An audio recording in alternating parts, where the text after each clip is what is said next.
I'm an artist, and which suggests, and I'm told, is a creative field. And it's funny, when I talk to people about fields that are not creative, they usually tell me, like being an accountant. And I'm here to tell you that I know a number of artists that do not behave creatively. And at this time of year, I depend heavily upon the virtuous and honest creativity of an accountant that I love very dearly. But the thing I want to talk to you about tonight is that to be human is a creative field. And it's not the domain of so-called creatives. It is our birthright. And actually the point that I want to make is that it is something that we already are. I'm not going to talk tonight about my creativity. I want to talk about yours. And I'm not just talking about the process of making stuff, which is wonderful and therapeutic and enjoyable, and we all do it and we all should do it. Take raw materials and make something new out of it. I'm talking about a kind of innovative creativity that of necessity involves the unknown. And there are intrusions constantly in all of our lives, hundreds a day, of the unknown or unexpected into our lives. And this innovative creativity is the way that we confront either problems we've never seen before or problems we have seen before but with new solutions. And that's basically just what is happening all day in the studio. And so I'm going to tell you some things that I've learned from my work, but not with the idea that you would all become painters. You know, I mean, if we were talking to an astronaut about something astronautish or astronauty, I think of astronauts as being very disciplined, and so if we were talking to an astronaut about discipline, it wouldn't be with the idea that we would become astronauts. And so I hope that I can share something with you about creativity that would be useful to you. So as I mentioned, there are these intrusions into our lives, into our order, into our plans, and they take a million forms. A traffic jam that you don't expect, or an untimely hangnail, or there are millions. We just got a puppy, you know. All of these are examples of what I call chaos intruding into our plans. Sometimes it's you have a project and you need a certain resource and it doesn't show up on time, or the order wasn't made and so it doesn't show up at all, or the order shows up and there's 10 times more than you expected, or certainly death and loss in all of its levels and facets. These are kinds of intrusions that come into our lives and require us to confront them. I suggest to you that these and a million other examples of this chaos are often just invitations for us to greet them with this innovative creativity that is part of being a human. It's interesting to me that in many, maybe even most of the religious traditions in the world that have a tradition of creation, that God creates the world out of chaos. You know, chaos is where all the stuff is. You know, chaos is where the resources are. And I found that to be true in my work as well.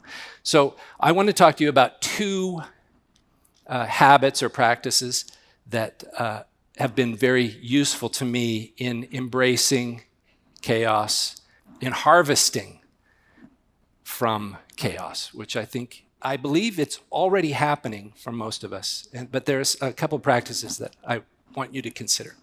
And the first one is something that maybe some of you are already doing even right now. But the first one is take notes. Typically, people are inclined to think when ideas intrude that this can't be a great idea because I had it. So we dismiss it immediately. Great ideas are had by other people.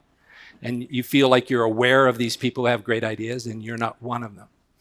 And I'm telling you that's rubbish. That's just simply not true, that every great idea started with something that needed work, but we dismiss it immediately. I have a way that I keep notes. It's right here. Here are my notes. Matter of fact, my notes for this very talk are right there. So if I get lost, I can refer to my sketchbook. But I'm an artist, so this book is mostly full of sketches. Actually, I say mostly full of sketches, but you see that page right there is mostly words. And it's probably about half and half drawings and words and ideas and solutions to how to fix the kitchen or people I should look up and call. And if we don't make a note of it, then ideas that might have developed into something brilliant are lost, just like a dream that you don't make any note of. I mean, a dream is gone in 10 minutes later, you can't remember any of the dream. But if you'd written 5 words, the whole thing would come back. And I find that to be true, too, of ideas that come to me.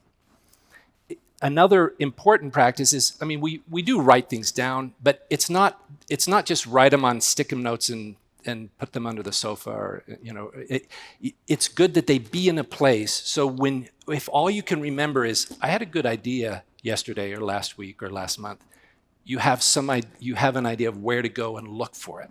Now, usually the practice of writing it or sketching it will etch it a little more into your memory.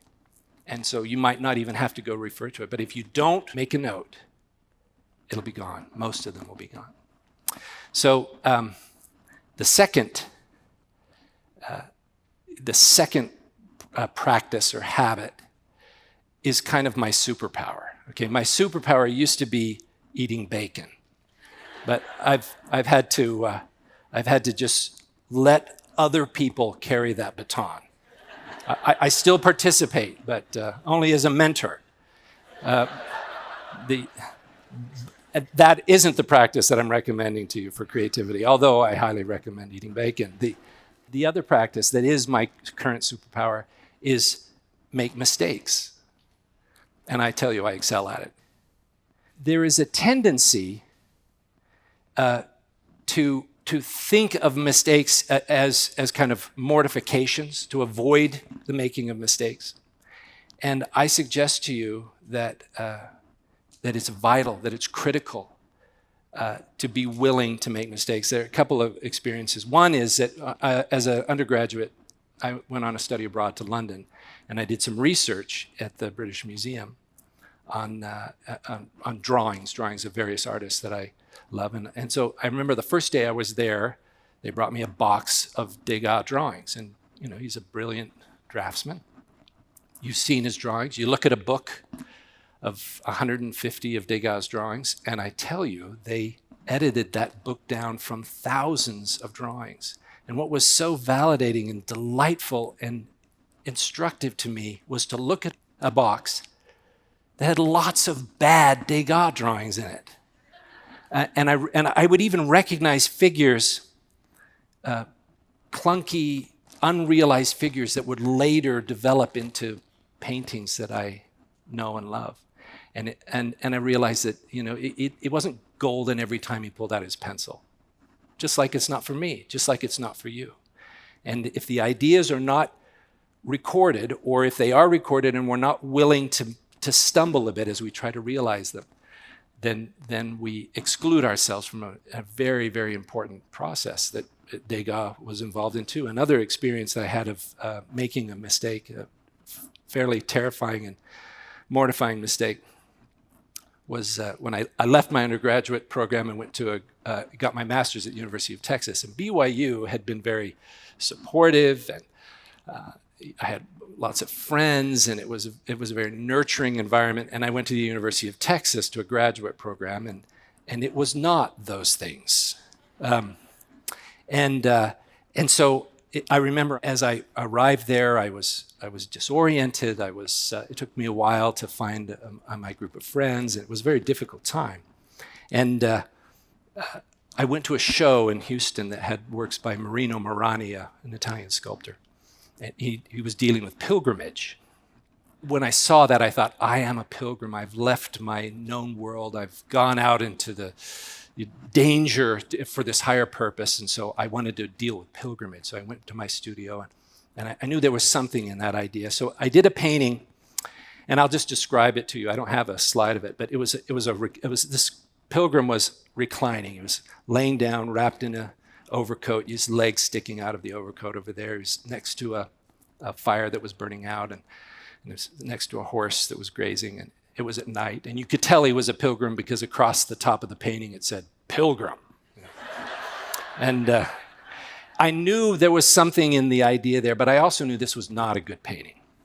But I put it in my review anyway with my first review with the faculty committee.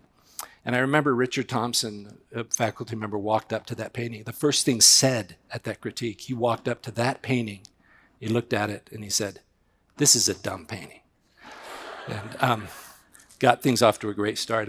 He said, "This is silly. I mean, what are you doing here? I mean, I can tell it's a pilgrim because you've written it across the top, but I mean, this guy you have laying down here, I mean, it looks like he's walking up the side of the format."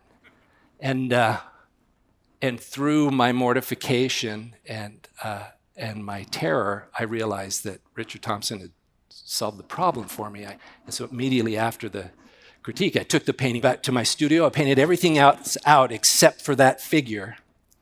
And then the horizon, which had been at the top, I moved all the way underneath him and drew it and curved it up underneath his feet. So this pilgrim had been walking on the horizontal gravity that we know, and had just stepped beyond it into this vertical gravity that we don't know, and became this very important metaphor for me. And I never would have gotten there had I been afraid of making a mistake. And it's a great hindrance and prevention of just good, generous, useful human endeavor if we're afraid to get it wrong. So, I'm not asking you to do something that you're not doing. Chaos is intruding all the time. You're solving problems all the time. I'm asking you to be aware of something that is already happening to you. To take notes on it. To not be afraid to make mistakes. My point is not that I want you to be creative. It's that you are creative.